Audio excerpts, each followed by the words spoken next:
Oi, gente, começando mais uma live hoje.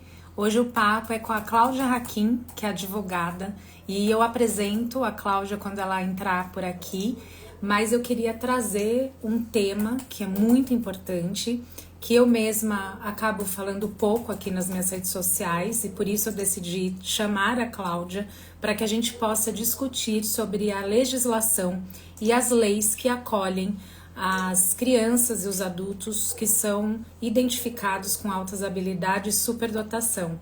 Então, eu vou esperando vocês entrarem por aqui. A Cláudia já chegou, super no horário. Vou aceitar a Cláudia. Estou esperando a Cláudia por aqui. Já aceitei aqui. Vamos ver. Oi, Cláudia. Oi, boa Boa noite. noite, tudo bem? Tudo perfeito. Obrigada, viu, por aceitar o meu convite. Vou te apresentar aqui.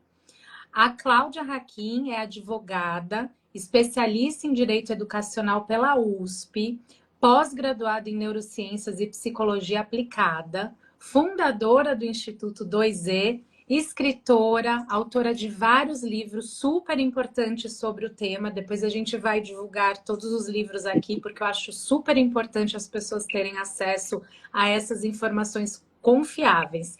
Obrigada pela sua presença, Cláudia. Obrigada pelo convite, Priscila. Então, hoje a gente vai falar aqui de legislação e eu te confesso que eu chamei você para essa live, né, por intermédio do Cadu, né, a gente acaba encontrando essas pessoas no meio do caminho, porque eu mesma pouco sei sobre legislação. Dei uma estudada aqui, mas eu acho que é uma dúvida que acaba acontecendo com muitas famílias, né, que têm crianças, principalmente na escola, né, crianças que foram identificadas com HSD. Então, acho que esse é um tema que eu vou começar a mastigar um pouquinho para o pessoal, para os nossos seguidores.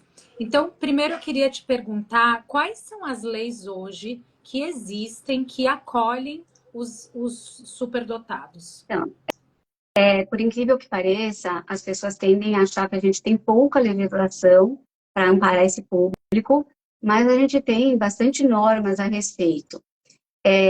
As normas que mais tem, assim, que tem mais uso, que a gente vai encontrar mais garantia para esses alunos, elas são normas fracas do ponto de vista legal, porque são resoluções, deliberações e pareceres do Conselho Nacional de Educação ou dos conselhos estaduais ou municipais de educação.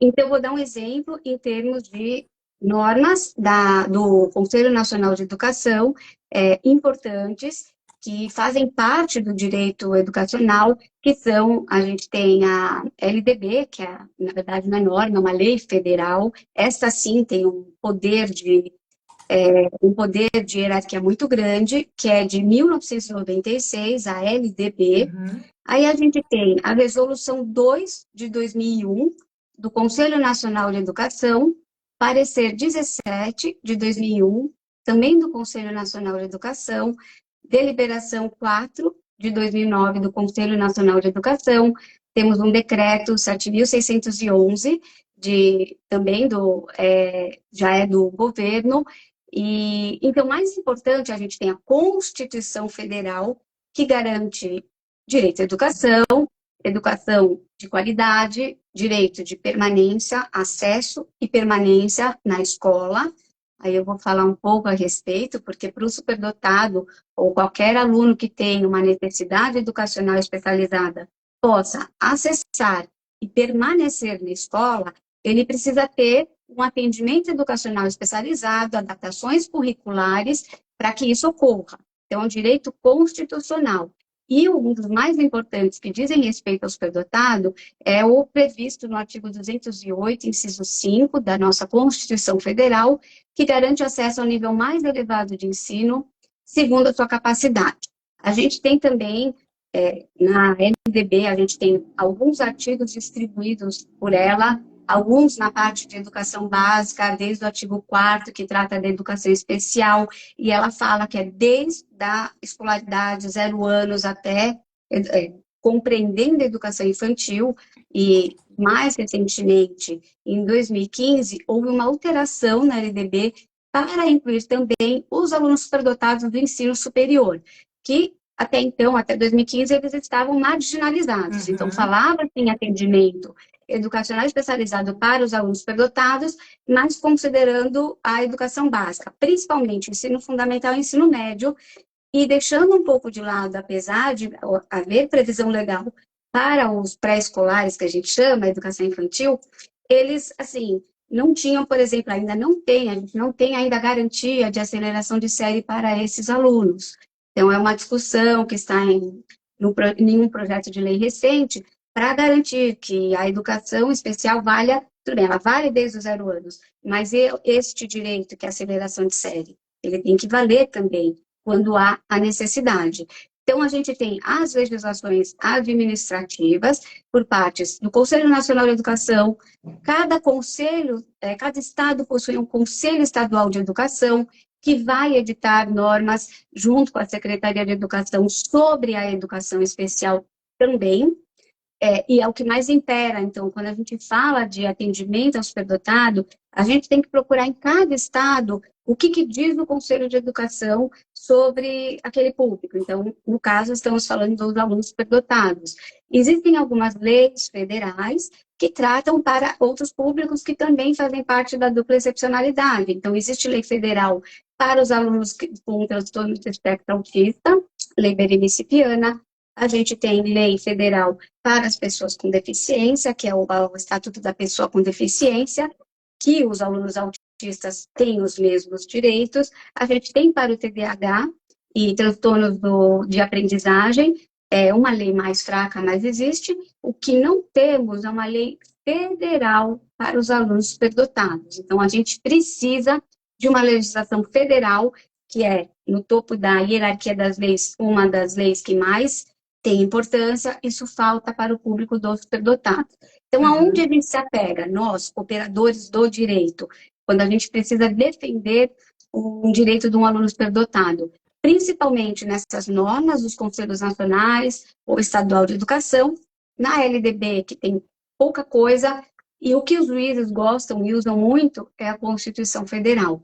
Então, esse artigo que eu falei, que é o 208, inciso 5, que dá acesso ao nível mais elevado de ensino, segundo a capacidade do aluno, é um artigo que é muito usado e invocado, não só pelos advogados, mas pelo Ministério Público, pelos juízes. Eles usam muito também o Estatuto da Criança e do Adolescente, que acaba repetindo alguns trechos da Constituição Federal e também da LDB.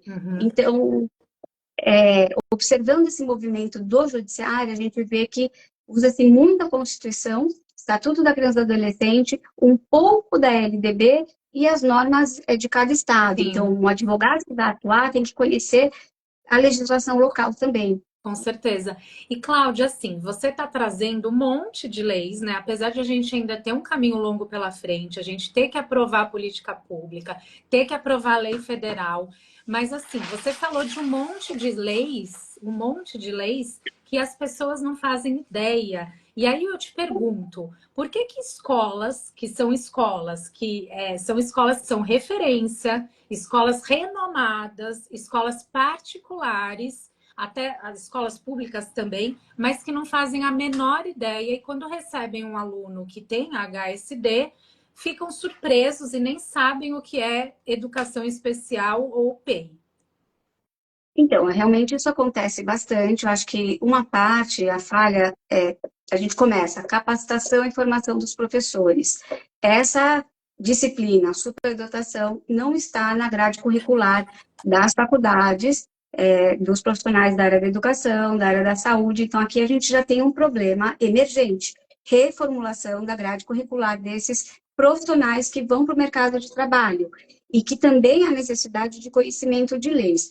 Um problema mais grave é por parte dos órgãos que são ligados às secretarias de educação, que, por incrível que pareça, pouco conhecem de legislação, de funcionamento de leis, de interpretação de leis. Então, eles seguem à risca aquela legislação local, desconhecendo desconhecendo como funciona o ordenamento jurídico, passando informações erradas para as escolas, é o que eu mais vejo. Então, o aluno chega com laudo na escola, com encaminhamento e indicação de aceleração de série, a escola apoia, ela vai buscar um órgão que aqui em São Paulo chama-se Diretoria de Ensino, no Paraná, Núcleo de Educação, Minas Gerais, Secretaria, Regional Metropolitana de Ensino, cada estado chama de um jeito. É o órgão por parte da Secretaria de Educação que é responsável pelas escolas.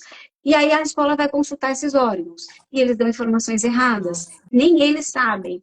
E aí chega final de ano, o aluno mostra o laudo, tudo bem, vamos fazer a aceleração de série para o ano que vem, certinho, tá tudo certo, a escola apoiando, começa o ano letivo, nada dos pais serem comunicados. Aí já começou o ano letivo, a criança já está na série que ela não deveria estar. E nisso Aí a criança sofrendo, né? A criança em muitas em sofrimento. Algumas ou muitas em sofrimento. Uhum. Aí as escolas recebem informação errada do órgão que deveria dar a informação correta, aí já passou o tempo. Algumas legislações locais falam que a aceleração de forma administrativa tem que ocorrer nos 2 primeiros meses do início do ano letivo. Já passou. Aí, ou precisa, não, por exemplo, em São Paulo, a escola precisa, antes de fazer a aceleração de série, por forma administrativa, oferecer enriquecimento curricular e comprovar que foi oferecido. Não é só falar que ofereceu, tem que documentar isso. Não foi oferecido, então aqui não cabe aceleração. Então, as informações, elas vêm deturpadas por parte desses órgãos, até peço desculpa se algum profissional da Secretaria de Educação esteja ouvindo as nossas lives, mas é a realidade que eu me deparo. Então, elas chegam deturpadas, há um desconhecimento muito grande. A escola, ela busca apoio, orientação para esses órgãos e ela recebe informações que muitas vezes são engessadas, muitas vezes elas negam o direito desses alunos. Então, as escolas ficam perdidas, elas não buscam informação por conta própria, até porque é difícil, assim, uma coisa é o que está escrito na lei, outra coisa é o que a Secretaria de Educação fala, e outra coisa é quando a conversa é com o juiz. Então, as escolas, elas não têm essa formação jurídica, talvez devessem ter alguma capacitação no âmbito legal, né? Não é só no atendimento, na forma de atendimento e de identificação, mas também entender quais são os direitos e como isso se opera. Então, acho que é falta de desconhecimento, sim, pelas escolas, má informação por parte daqueles que deveriam dar, as legislações são engessadas por parte da Secretaria de Educação, então a gente tem muito para evoluir. Sim, Muito. sim.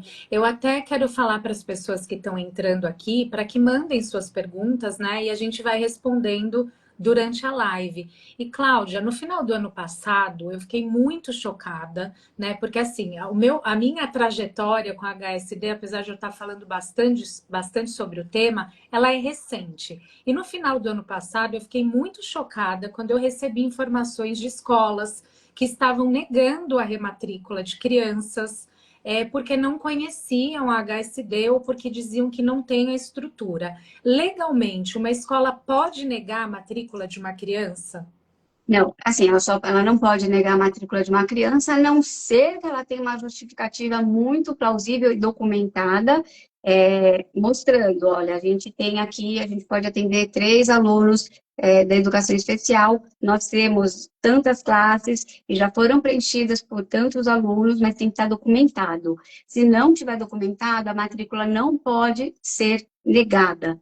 Multa, discriminação de aluno.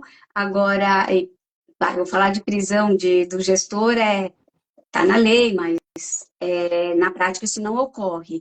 Rematrícula é pior ainda. Por quê? Porque a rematrícula, todo aluno tem direito à rematrícula, salvo em caso de inadimplência.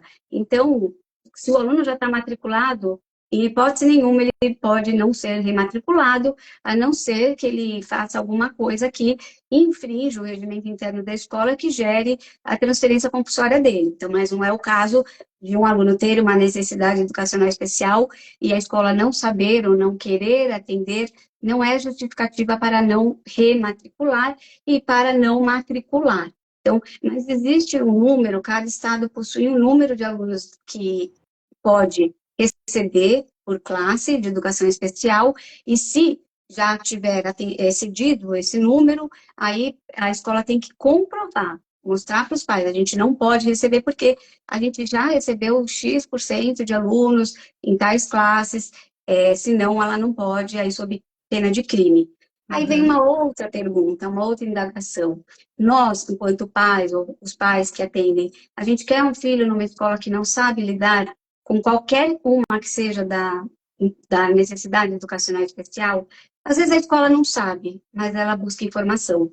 Então, eu já tive muitas escolas que me procuraram, não sabendo como atender, mas querendo curso de capacitação, formação dos profissionais, profissionais que vão atrás de literatura. Então, isso uma coisa é uma escola com uma boa vontade, ou uma escola que já tem experiência, e uma escola que não quer aquele aluno, né? Então, aquelas escolas que não querem, eu converso com os pais. Vale a pena insistir, né? Uhum. Exatamente. É, porque a criança vai viver ali num ambiente que vai ser prejudicial a ela, ainda que eles lutem, né, para manter essa criança na escola. Tem uma questão delicada que até a gente enfrenta aqui, que é a criança que já se adaptou àquela escola por conta dos amigos, do ambiente, de saber como funciona, e aí é muito difícil mudança com alguns tipos de superdotados ou de crianças que têm dupla excepcionalidade, né? Então, essa é uma questão. Mas vou aproveitar e fazer a pergunta aqui da Ana Miranda, que eu também já me deparei com casos como esse, de até colegas, né, da minha filha. O aluno precisa ou não fazer uma prova para ser acelerado? Então, existem dois tipos de aceleração de série. A forma administrativa, que no mais das vezes ela é feita a partir do ensino fundamental. Por quê? Porque essa aceleração de série administrativa, ela está prevista na resolução, deliberação, norma de cada Secretaria de Educação do seu estado. Então, o critério varia de estado para estado, mas praticamente todos os estados possuem uma norma que estabelece e regulamenta a aceleração de série. A grande maioria a grande maioria dessas resoluções trata da forma em que há necessidade de uma verificação de aprendizagem. Não necessariamente através de provas, mas com uma documentação por parte da escola, que o aluno que vai ser acelerado de série já conhece o domínio do conteúdo da série que ele vai pular. Não necessariamente precisa ser prova, então as pessoas às vezes se assustam com o termo prova. Muitas vezes sim provas, são provas de várias disciplinas.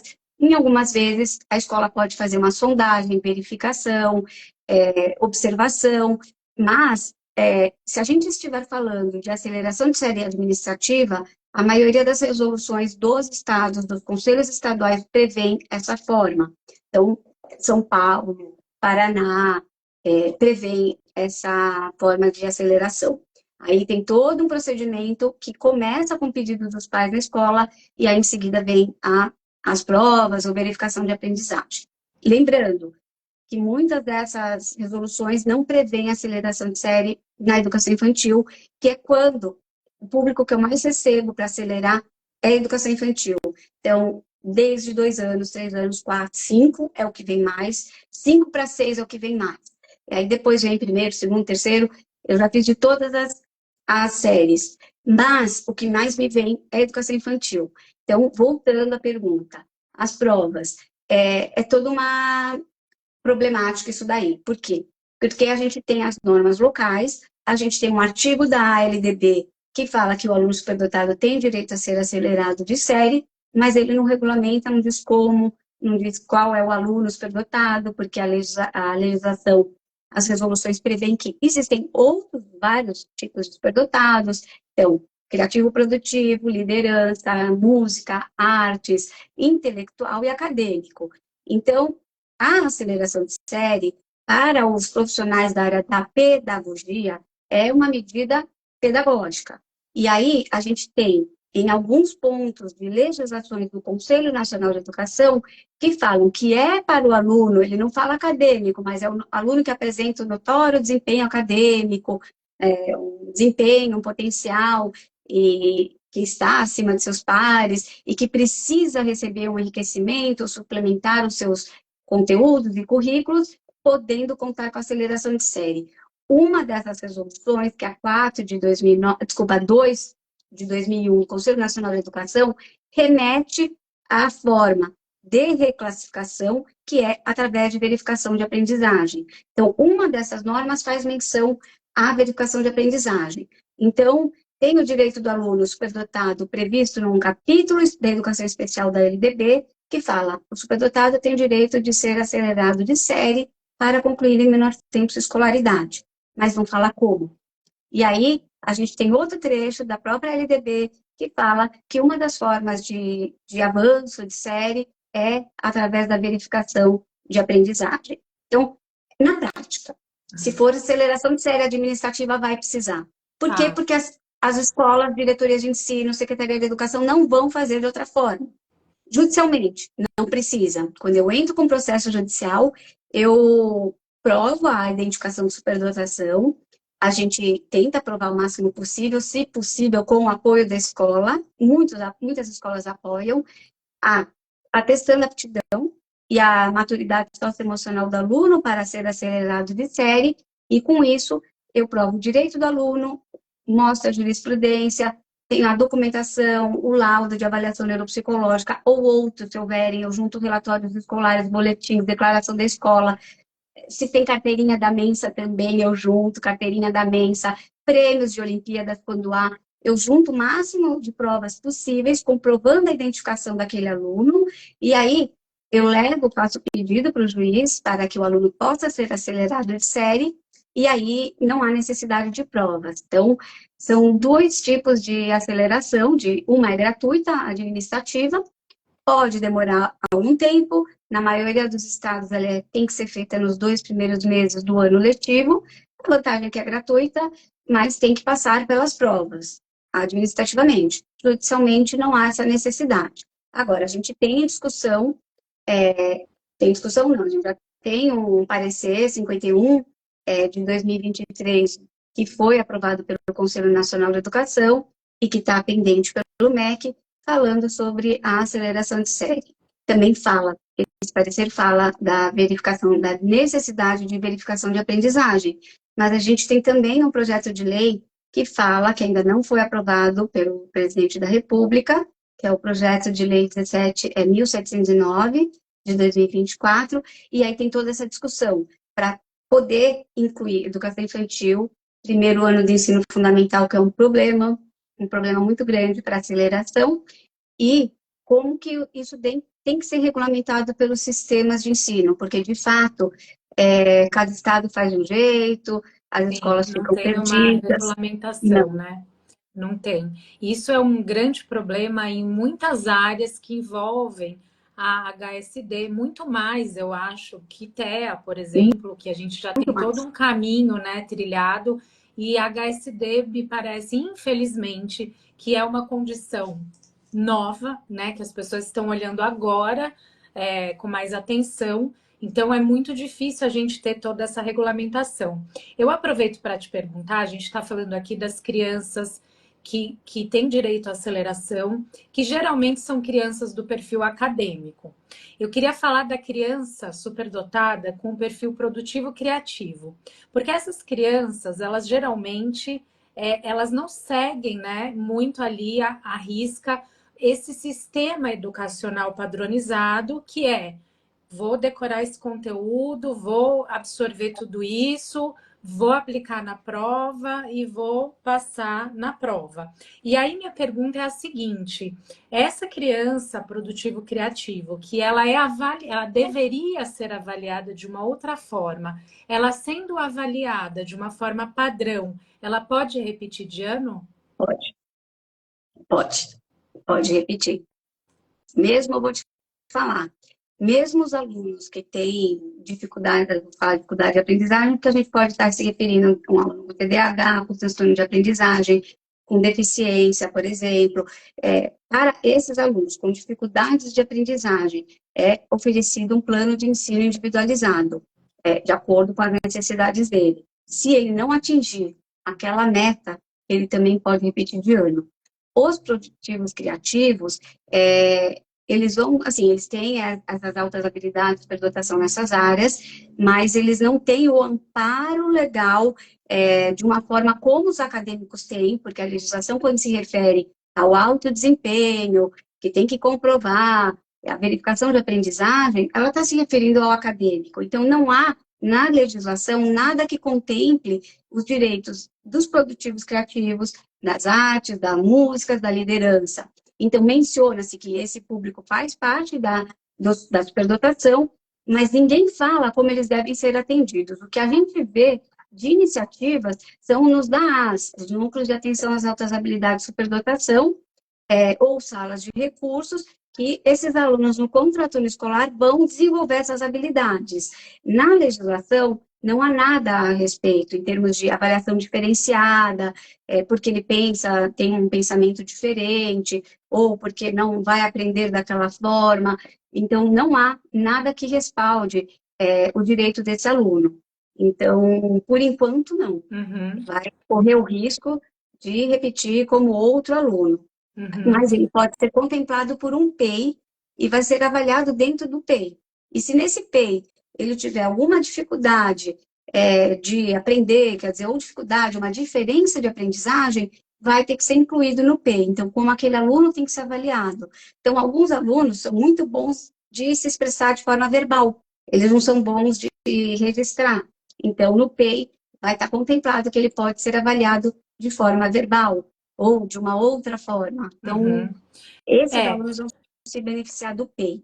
Sim, isso em escolas preparadas ou escolas que estão abertas ao diálogo. Eu imagino a tragédia que é a quantidade de dotados e talentosos, né, de crianças que são desse perfil produtivo, criativo, que estão na invisibilidade e que não têm possibilidade de serem olhados em seus talentos, né? Então, a gente está muito atrasado nessa legislação em comparação, por exemplo, aos Estados Unidos, que atende esses alunos gifted, né? E que viram talentos da música, talentos do esporte, talentos das artes, do cinema. Então, realmente, assim, a gente está num lugar muito triste, na minha opinião, no Brasil. Aí eu aproveito para te perguntar, quais são os casos que você mais recebe? É de aceleração? É de criança que teve a matrícula negada? Quais são? A grande maioria é aceleração de séries. Você diz em relação ao direito educacional ou em relação às crianças superdotadas? Ao direito educacional. Educacional. O meu forte é muito superdotação. Eu tenho uma demanda muito grande na data de corte, que acaba esbarrando na questão de superdotação também, ou muito se assemelha. Criança nascida em abril e maio, com uma capacidade além daquela que foi prevista na sua data de nascimento, então ela tem que cursar uma série abaixo da sua capacidade, e aí eu tenho uma procura muito grande, eu faço uma ação de readequação de data de corte. Muitas vezes eu encaminho aquele aluno para uma avaliação para respaldar a minha ação e muitas vezes os alunos vêm com altas habilidades na avaliação que eu encaminho. Ou mesmo olhando o relatório da escola, eu fui chamada semana passada numa escola para fazer a readequação de 3 alunos que eram de abril. Tinha um que era 1º de abril, numa data de corte de 31 de março. Uhum. E o restante de abril. Eu olhei os relatórios que eu sempre peço, relatório escolar quando é educação infantil e boletim quando é ensino fundamental. 2 bati de cara e falei, fortes indicativos de altas habilidades para dotação. Perguntei para a família, tem alguém na família? Tem. Já tinha o pai, tinha o irmão. Então, outra demanda também que eu recebo, que eu tenho recebido, é o oposto. Aluno com alguma dificuldade de aprendizagem, de maturidade, algum transtorno, muitas vezes com TEA, que precisam repetir alguma série da educação infantil ou dos 3 primeiros anos do ensino fundamental e não podem, porque a legislação não permite. Retenção de série na educação infantil ou nos 3 primeiros anos do ensino fundamental. Então, você imagina um autista não verbal que precisa ir para o primeiro ano do ensino fundamental, não tem condições. Mas ele é obrigado a ir porque a lei manda, porque ele nasceu até tal dia, de tal mês e de tal ano. É uma demanda que vem crescendo fortemente. Final de ano, reprovação de série direto, muita demanda. Aí, alunos com diversos, a maioria TDAH, não atendido ao longo do ano, atendido ao longo do ano, ou E que que só aí foi descobriu ao final do ano, reprovado, é foi isso? Aí foi reprovado reprovado. por falta de atendimento educacional especializado.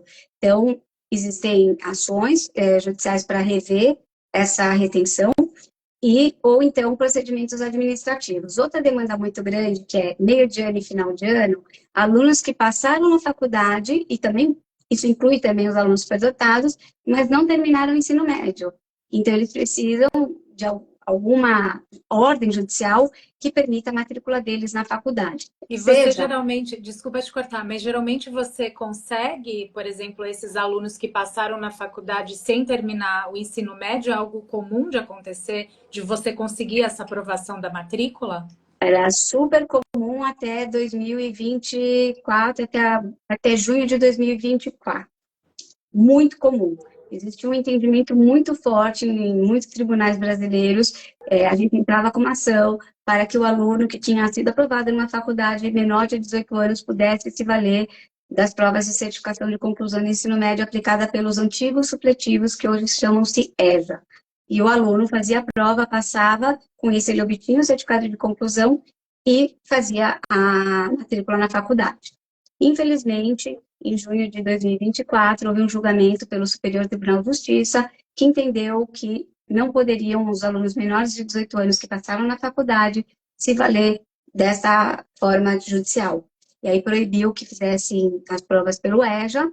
Só um tribunal que tem ainda atendido, que tem tido esse entendimento, que é o da Bahia.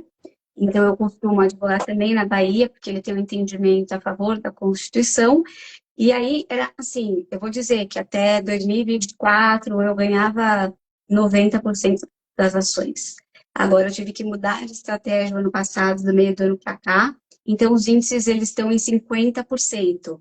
Então, existem outras estratégias que eu uso, às vezes, pedindo a matrícula do aluno. Ele vai cursar a faculdade ao mesmo tempo que ele cursa o ensino médio. Isso eu já consegui para alunos superdotados do nono ano do ensino fundamental, primeiro ano do ensino médio, que os pais não queriam que eles deixassem a educação básica. Mas ele entrou numa faculdade que era meio período, então era compatível, eu conseguia. Uhum. Já consegui, ainda, né, ainda é Sim, ainda possível. tem muita coisa pela frente. Tem, Mas por quando que tem que... superdotação, tem. Desculpa, pode terminar. Então, quando tem superdotação, a gente tem um caminho mais, assim, um pouco mais fácil, mas ainda é difícil. Sim. Mas, antigamente, os alunos que passaram na faculdade era bem mais tranquilo. E por que você acha que houve essa mudança? Assim, que antes era mais fácil você aprovar que o aluno não precisava terminar, concluir o ensino médio e entrar na faculdade, e agora houve essa rigidez. Por que você acha que mudou?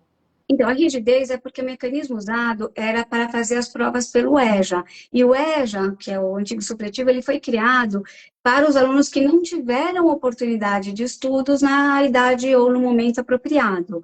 Então, as pessoas que votaram esse julgamento, que virou um tema que repercutiu pelo Brasil todo, eles entenderam que o aluno que é menor de 18 anos não podia se valer disso, porque isso é um mecanismo criado para as pessoas, alunos que não tiveram oportunidade de frequentar a escola na idade, na época, momento, idade certa, e não para os alunos que não têm 18 anos se beneficiarem para poderem entrar mais cedo na faculdade. E aí tem uma discussão de que os editais da faculdade falam que o aluno tem que concluir o ensino médio para poder fazer a matrícula. Foi uma questão mais entendendo por que o EJA foi criado e por que o intuito do EJA não está sendo, Entendi. usado. Por que as pessoas estão se valendo do EJA para outra finalidade? E aí, quando a gente entra, justamente, o aluno superdotado que passou na faculdade e que precisa se valer de algum mecanismo, porque a gente não pode pedir aceleração de série no terceiro ano do ensino médio, também tem uma proibição legal. E aí, quando a gente entra, o aluno precisa entrar, tem toda uma discussão judicial. Eu já tive casos que eu ganhei, já tive casos em que eu tive aluno liminar que entrou na USP, e aí a USP recorreu, o aluno cursando a faculdade, e a USP conseguiu reverter essa liminar, e o aluno teve que sair da faculdade, e houve um entendimento, uma decisão brilhante pelo juiz de primeiro grau, que aquele aluno não precisava nem terminar a escola, que ele tinha todo o direito de entrar na faculdade, e aí veio um lado, nesse caso em especial tive muito azar, porque o desembargador que julgou o caso simplesmente era um professor da USP, só isso. Entendi. E aí eu pedi o impedimento do juiz, mas ele disse que não, que ele recebia do Estado, então que ele não tinha vínculo com a USP.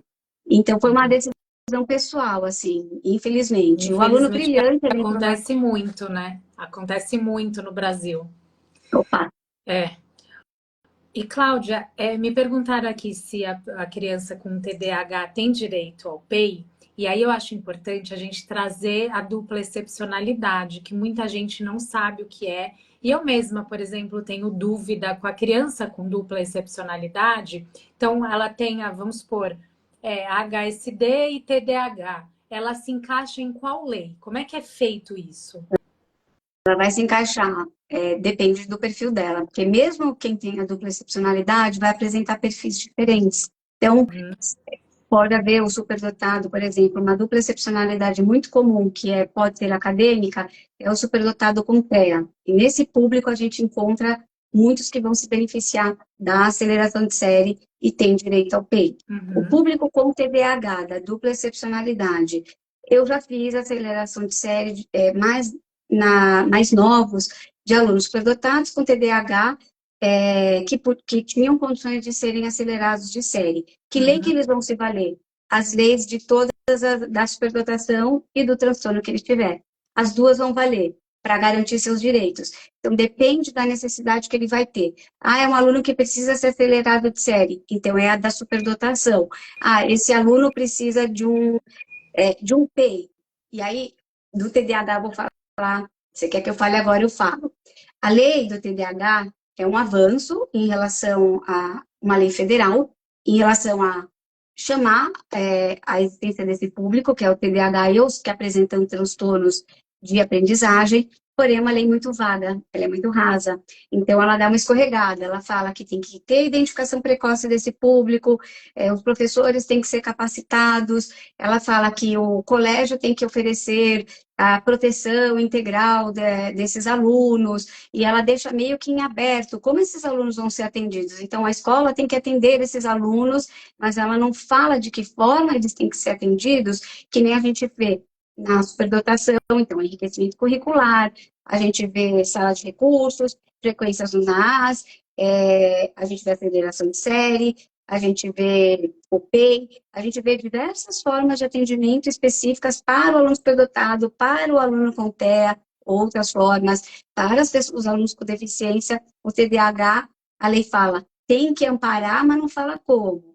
Aí, muitas escolas oferecem o PEI, mas assim, oferecem, a gente, como advogada, a gente dá um jeito de que o PEI seja feito. Na judicialização, o PEI ele é reconhecido pelo judiciário para os alunos com TDAH, mas se a gente fizer uma análise da letra fria da lei, ela não fala como eles devem ser atendidos. Então, às vezes, a escola até se aproveita disso e fala, não tem direito. Só precisa de um tempo a mais, só precisa de uma sala para fazer a prova separada. E nenhum às vezes, assim, eles vão ter as suas particularidades, assim como os alunos com superdotação. Então, quando vem a dupla excepcionalidade, tem que ter um trabalho da equipe multidisciplinar de reconhecer de que forma esse aluno tem que ser atendido, porque nenhum é igual ao outro. Então, já o superdotado não é. Aí entra uma dupla excepcionalidade. E aí, o que a gente, num dos livros que a gente escreveu, o Manual de Psiquiatria, a gente aborda justamente isso. Como que a dupla excepcionalidade se manifesta, por exemplo, nos transtornos de aprendizagem. Então, nos primeiros anos da vida escolar, a superdotação vai prevalecer. Na medida em que as demandas escolares vão exigindo o aluno, vai prevalecer o transtorno. Então, o transtorno de aprendizagem muitas vezes vai se sobrepor à superdotação. Mas existem casos de superdotação em que ela vai compensar ou ela vai até prevalecer perante o transtorno. Então, depende, por exemplo, quando a gente fala em TDAH, que tipo que é? é hiperativo impulsivo, é o tipo desatento, é o tipo misto, pode variar. Que se é um tipo só hiperativo impulsivo, ele pode ter a superdotação, ele vai ter problemas, às vezes, comportamentais, que vão ser resolvidos com terapia, quando for o caso, medicação. Então, e assim, pode não prejudicar a superdotação dele. Agora, se a gente estiver falando de um tipo desatento, ou a forma de apresentação mista, ele pode ter prejuízos por conta da desatenção. É, Então, como vamos trabalhar? Com o PEI. sim. Então, O ideal seria a individualização, né, de cada aluno, porque, como você falou, imagina se o TEA tem um espectro, assim como o HSD, cada criança é única, né, TDAH, então teria que ser muito individualizado, mas a gente está muito longe ainda, né, desse caminho. Aí eu fico pensando aqui, você acha que esse método de ensino tão engessado no Brasil, a gente está caminhando um pouco para alguma abertura? Por que que a gente ainda mantém, sabe, as mesmas regras, as mesmas condutas? Por que que isso é tão engessado aqui no Brasil? eu acho que é um pouco de. Eu acho que a questão é políticas públicas, né? Eu acho que tem uma questão financeira envolvida, né? Quanto o governo está disposto a investir em educação, principalmente em educação especial, né? Então, quanto tempo e quantos profissionais, o que que o governo quer fornecer para esse público, né? Então, a gente está falando em educação como um todo e principalmente em educação especial. Eu acho que talvez educação, infelizmente, não é prioridade no Brasil. Quando você mesma mencionou, em outros países, educação é prioridade. A gente sabe que a educação é o futuro da nação, Com principalmente se a gente estiver falando dos certeza, com superdotados, que vão fazer a certeza. diferença na sua sociedade. Então, países de primeiro mundo vão investir na inteligência, na educação. O nosso Exato. país não tem esse pensamento. E me parece também que o sistema educacional aqui do Brasil, ele vem, né, de uma cultura que foca muito nas dificuldades, né, e nas fraquezas, nas fragilidades do aluno, e não nos talentos e nas potências, né? Então, quando você recebe... Porque, assim, para o superdotado é mais fácil a gente falar, porque o superdotado, ele acaba se destacando, alguns têm mais dificuldade, igual a gente falou do criativo produtivo, mas assim, vamos supor, uma criança com TDAH, que é uma criança que tem um acompanhamento, claro, mas é uma criança fora da caixa, uma criança muito criativa. E aí, o TDAH, você olha na escola, eu vejo muito isso acontecer, né? Ai, ele tem TDAH, né, na escola, ai, gente. Mas assim, cadê a potencialidade? Cadê a individualidade daquele aluno? O que ele pode trazer de talento? Então, é isso, sabe? Eu acho que a gente está patinando em algo que a gente prejudica, como você falou, a educação é o futuro de um país, é a base. Mas enquanto a gente achar que a gente tem que focar nas fraquezas e nas fragilidades e não nessas potências que cada criança traz, até criança que é típica, a gente vai continuar tendo essa base educacional muito fraca, né? Muito frágil. Eu acho que é uma questão também que existe um mito, né? O superdotado aprende sozinho, ele vai por conta, então eu não preciso, né, perder o meu tempo, eu, professor, com aquele que já Sim, sabe, eu preciso, se for para perder tempo, quando que perde o tempo, é para amparar aquele que não sabe, aquele que tem dificuldade. Então é um mito achar que o superdotado não precisa de nada, que ele aprende sozinho, que ele vai por conta, que não é verdade. exato. Ele precisa do estímulo, né? Que se ele não tiver estímulo, ele não vai potencializar o seu máximo e podem haver outras consequências emocionais, psiquiátricas. Então, é uma falta de conhecimento sobre isso. Eu acho que mais uma vez, é falta de capacitação na base curricular também das Sim. graduações para conhecer superdotação, outros transtornos, como lidar, então aí entra o nosso livro, né? Como lidar. E tem toda uma série da editora Rogreff, não é só como lidar com as altas habilidades de superdotação, mas como lidar com todos os tipos de transtornos ou condições. Então, isso passa por várias esferas. Então, no consultório clínico, consultório das terapias que vão ser feitas, na escola, consultório médico, na sociedade. Uhum. É, é um todo.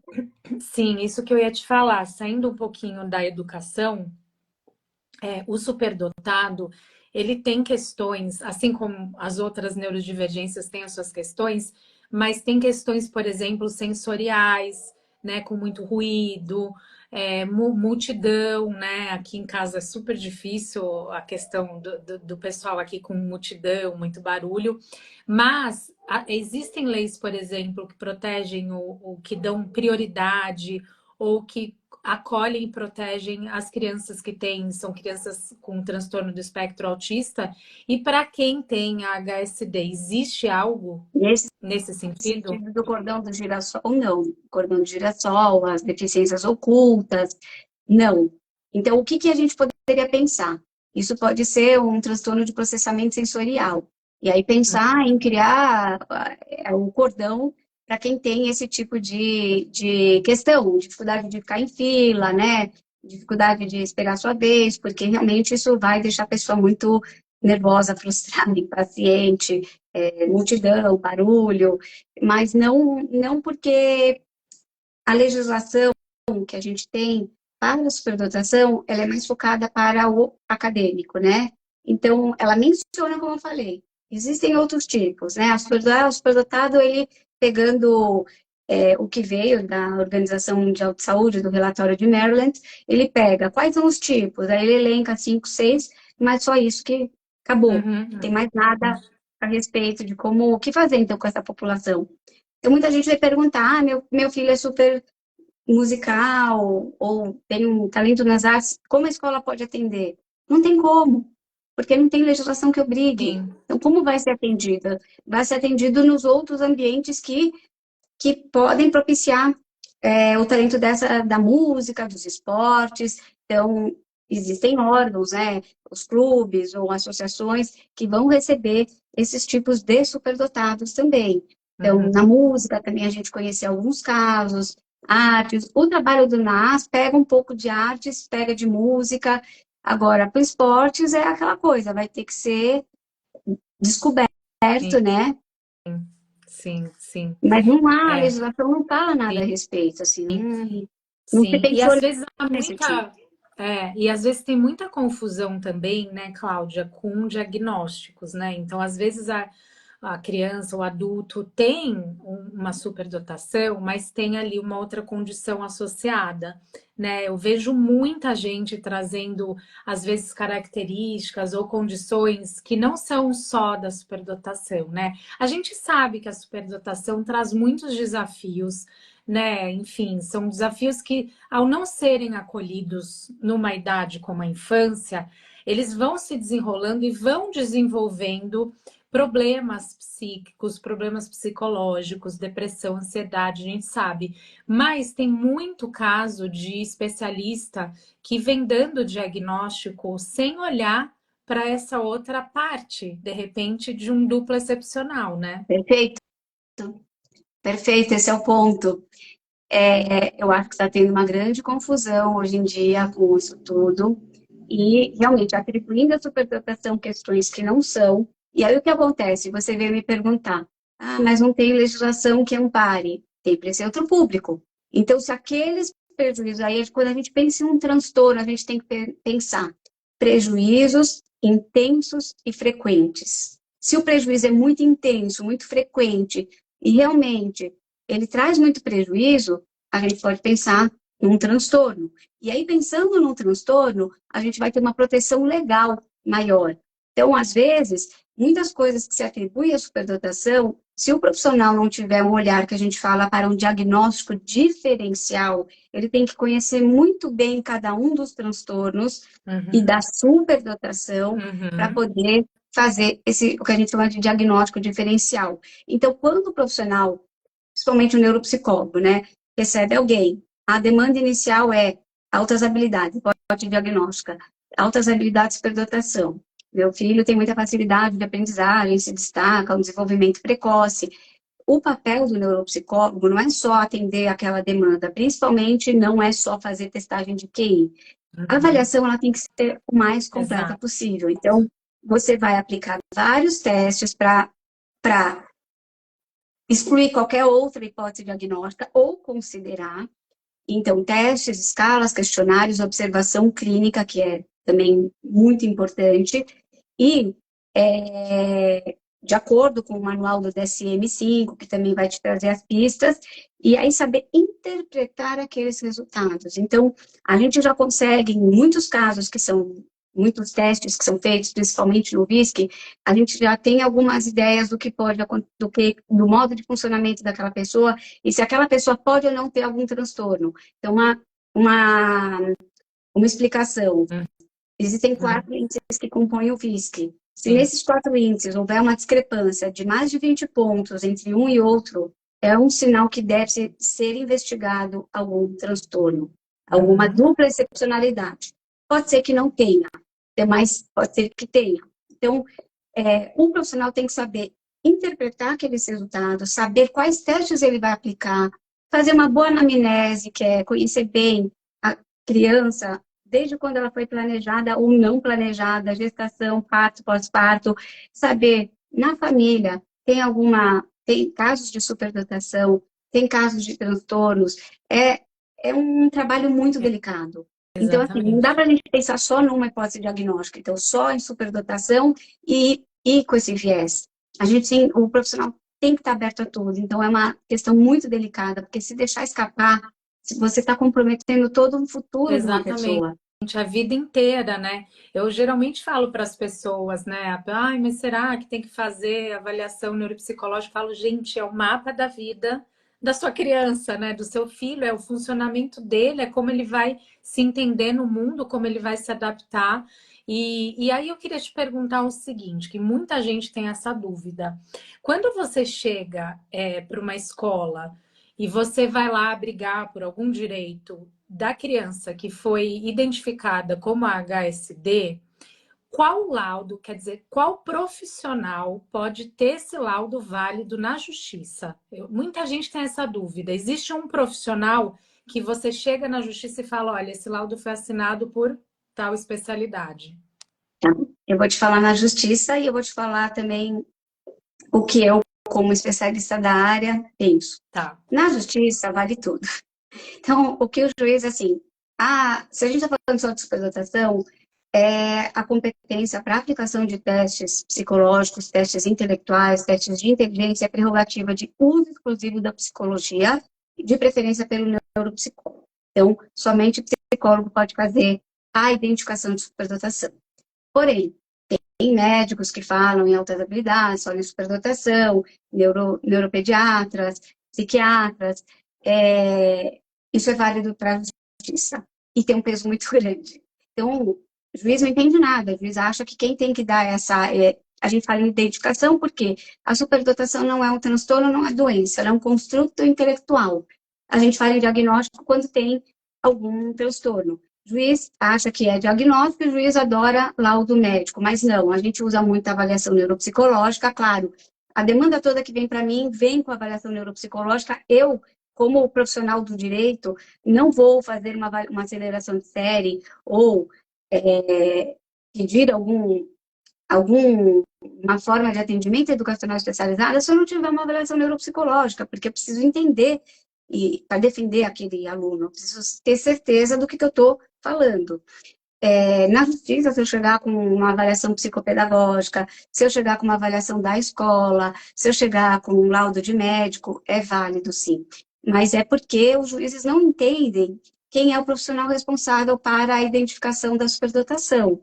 Agora, da minha experiência pessoal, o mais adequado é o neuropsicólogo, que não estou falando só de testagem de QI, é por todo o conhecimento que ele tem, inclusive de transtornos, inclusive das questões emocionais, aí é o neuropsicólogo.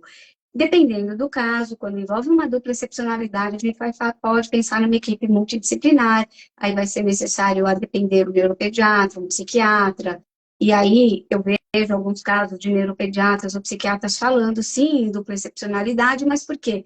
Porque a depender do transtorno, principalmente do TEA, ele vai ter alguma área, um hiperfoco muito grande, que a gente pode considerar como altas habilidades. Então, nesses casos, os neuropediatras e psiquiatras estão falando em altas habilidades, com dupla excepcionalidade, quando é o TEA, né? Um pouquinho do TDAH TDAH quando vem com hiperfoco, mas, assim, na justiça, pode. E Eles aí aceitam. acaba que você, veja só o que a gente está falando, é algo estrutural. A gente tem o desconhecimento desde a base, que é ali a escola, né, o primeiro contato com alguma dificuldade ou alguns desafios que essa criança possa ter. Isso vai prespassando pela sociedade, subindo, e aí chega no âmbito judicial, né, a gente passa por toda a questão legislativa, a gente chega no âmbito judicial e aí o juiz não conhece a condição e não sabe nem o que deve ser feito, né? Eu sei que assim, eu gravei um vídeo recentemente que repercutiu muito, muitos especialistas ficaram bravos comigo. Depois eu fiz uma live explicando, mas o que acontece? Eu tenho estudado bastante, né? Tenho conversado com vários especialistas que são muito experientes na área, e a gente sabe que é óbvio que o ideal seria a gente fazer uma identificação de forma multidisciplinar, né? Então a escola identifica através da pedagogia, inclusive Renzulli defende isso, né? Que a gente use ali os três anéis para identificar a criança ainda na fase escolar, e depois você venha com um psicólogo que faça uma avaliação neuropsicológica, veja se essa criança, né, tem dupla excepcionalidade ou é uma criança superdotada, junte com o teste de QI, né, que é aplicado por psicólogo para ver se o QI se encaixa nessa superdotação, como é o funcionamento cerebral. A gente junte com outras especialidades que talvez a criança precise, por exemplo, fono, terapeuta ocupacional, um psicólogo que trabalhe com terapia cognitivo-comportamental. Ok, a gente sabe, né, dessa coisa da multidisciplinaridade. Porém, a gente entende que uma avaliação neuropsicológica, ela é algo que vai identificar aquilo que a gente falou que é o mapa cerebral dessa pessoa, desse indivíduo, e vai identificar, inclusive, se não há essas condições associadas. Algo que é muito difícil esses outros especialistas conseguirem abarcar, né? Tem muito médico também, acabei não falando dos médicos, mas o médico, tem muito médico, muito profissional e competente que recebe essa criança e encaminha. Essa criança precisa fazer uma avaliação neuropsicológica, né? Então, assim, não é uma criança que ele vai ali já logo identificar. Então, eu vejo que há uma bagunça, na verdade, em relação a isso. E só para finalizar, que daí eu quero ouvir sua opinião, eu queria falar da Mensa, porque muita gente me pergunta, a gente está agora trazendo a Fundação Mensa, né? Então, assim, tem muita coisa acontecendo, e eu falo também em nome da Mensa, que as pessoas falam, ah, mas é só um teste de QI. Tá, mas assim, é um teste de QI que vai ser um primeiro funil para você aumentar esses números e pensar em política pública. E a Mensa nunca disse, tipo, você vai fazer esse teste de QI, pronto, e acabou. Não, essa criança, esse adulto, ele pode ser encaminhado para uma avaliação neuropsicológica, ele pode entender mais de si mesmo. Então, assim, coloquei muitas questões que têm a ver com o que eu penso e queria te ouvir um pouquinho também. Então, lá atrás falava-se, né, relacionava-se muito lá atrás à inteligência, ao fator G, que é exatamente essa medida que a Mensa usa. Eu acho o seguinte, a Mensa tem um objetivo de juntar as pessoas que têm o mesmo potencial cognitivo, interesses, porque é importante para essas pessoas conviverem entre os pares. Então, ela não está falando, esse aqui é superdotado, esse aqui não é, esse é um superdotado melhor, não é. É um critério para fazer parte dessa associação. O critério QI é um critério importante, não é o único para a identificação de superdotação, mas é o que a gente chama de preditor de sucesso acadêmico. Não quer dizer que necessariamente o indivíduo vai desenvolver ou desempenhar bem. Mas, assim, é um preditor, é um dado importante, não dá para a gente desconsiderar. Então, tanto que nos programas dos Estados Unidos, eles fazem aplicação já no primeiro ano do ensino fundamental, o equiparado aqui, e pegam através de testes de QI. Esse é o sistema que eles vão escolher para investir naqueles superdotados. Obviamente que Exato. se tiverem os outros, vão existir outros programas, mas para os acadêmicos é o QI o parâmetro. Então, o parâmetro QI é um parâmetro, a MINSA não está falando, eu estou até falando em nome da MINSA, não é o único critério, mas é o critério que eles usam, porque é um critério antigo, é um critério mundial, e tudo bem, e funciona, por quê? Porque realmente, se a pessoa tem um QI X, acima de 130, e ela vai ter interesses diferentes, e aí ela vai precisar falar com as pessoas que pensam igual ela. Isso não quer dizer que a pessoa produtiva e criativa não tenha também as suas necessidades, que a pessoa com talento na música também não tenha, mas é um critério que a Mensa usa.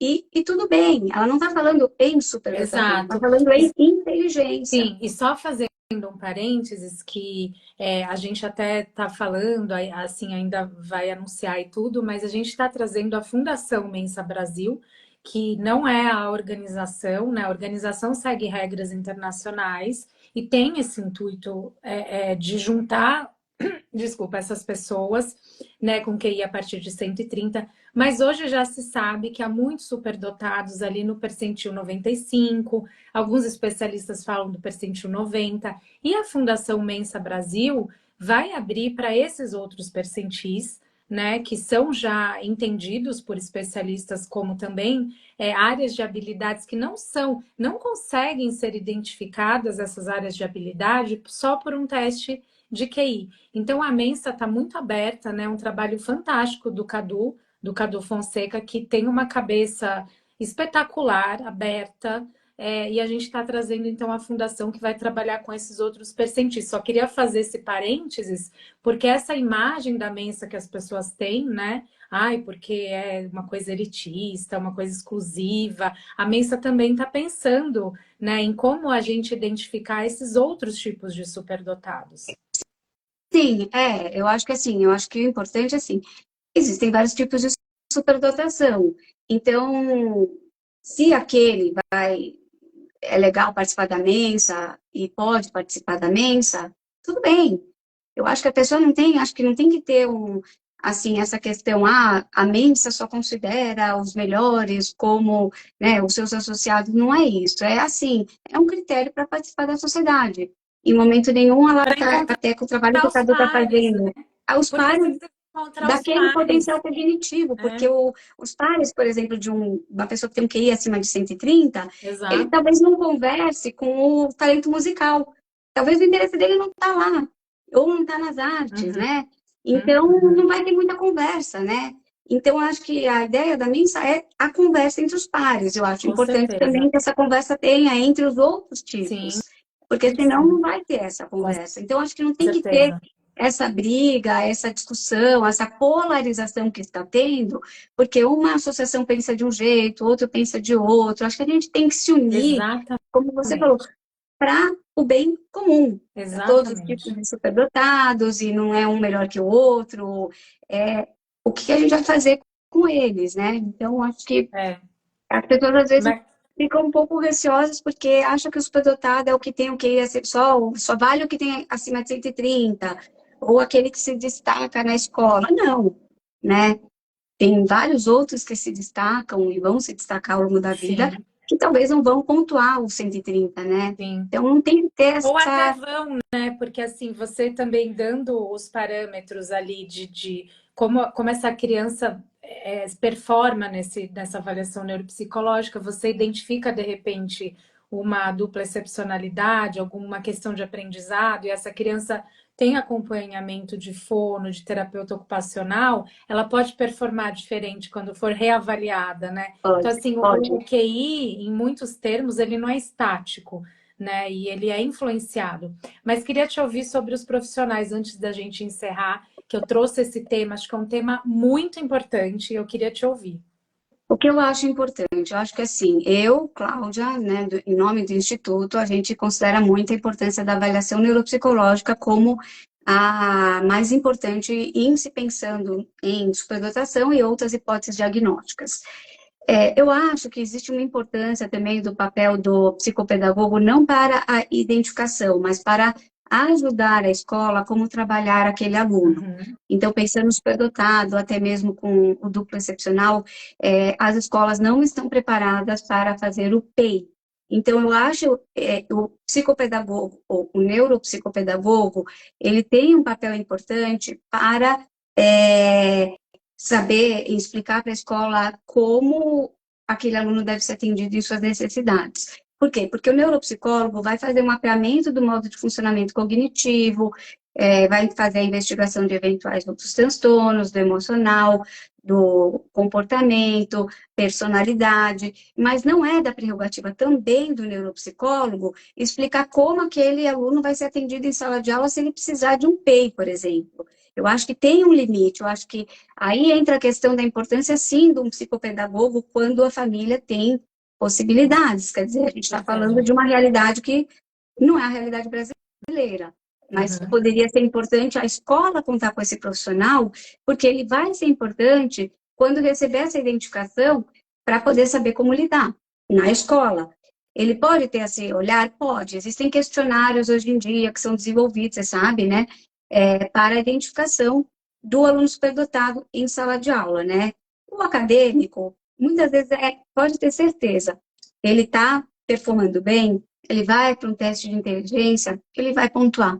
Ele só não vai pontuar tão bem se ele tiver uma dupla excepcionalidade, que é o que você falou.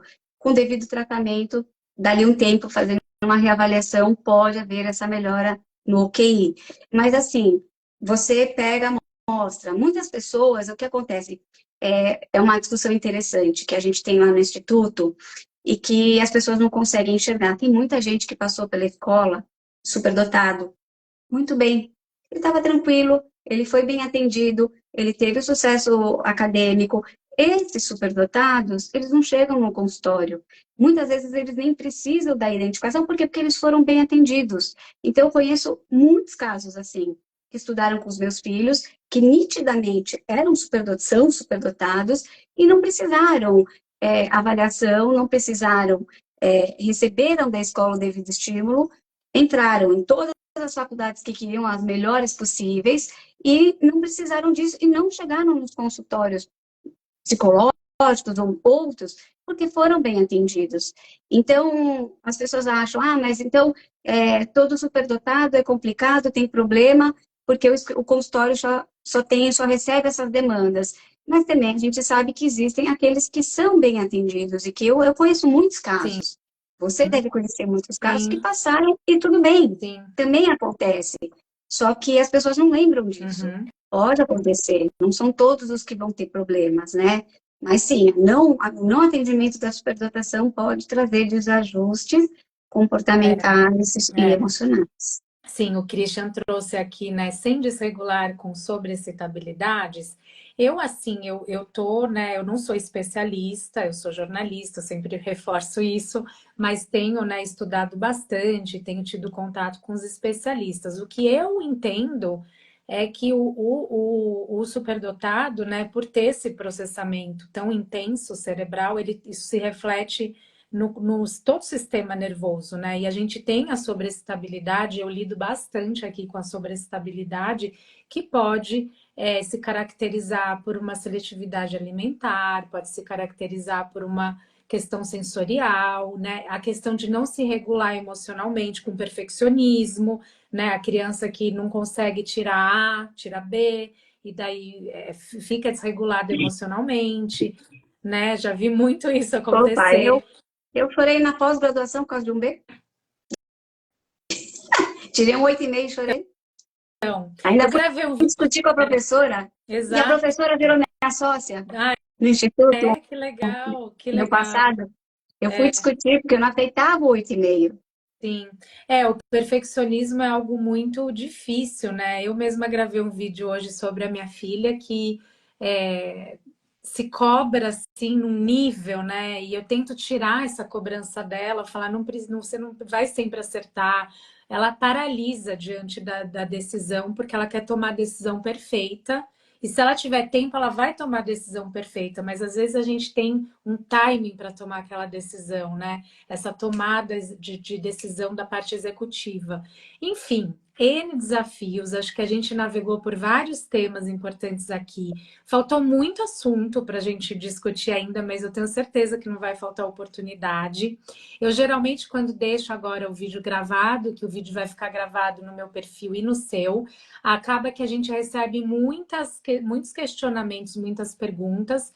Eu faço o possível para responder todo mundo. Acho que a Cláudia também vai estar à disposição para responder as perguntas, né, de quem vai trazer essas dúvidas, talvez que não foram abordadas aqui. E eu te agradeço demais, demais, Cláudia. Acho que assim, a gente tem que ter o olhar de todos esses lados, né? E você trazer essa sua experiência como superdotada, né? Como mãe, como profissional, como advogada, como especialista do tema. Então, assim, muito rica mesmo a nossa conversa. Eu te agradeço Que bom que demais. você gostou. Fico feliz. E Fico a feliz, é um gente, tema também muito gostoso. Tem os seus muitos desafios, mas é um tema muito interessante, assim. Tenho muito prazer de falar a respeito. sim, Então, foi ótimo. Me coloco à disposição. E se você obrigada. achar necessário a gente abordar, fazer uma nova live para abordar novos Com assuntos, certeza. a gente combina. Com certeza, vamos fazer outra. Tá bom, Um beijo, então. viu, Cláudia? Beijo. Boa Valeu, noite para gente, todo pela mundo. presença. Obrigada. Tchau, tchau. Tchau, tchau.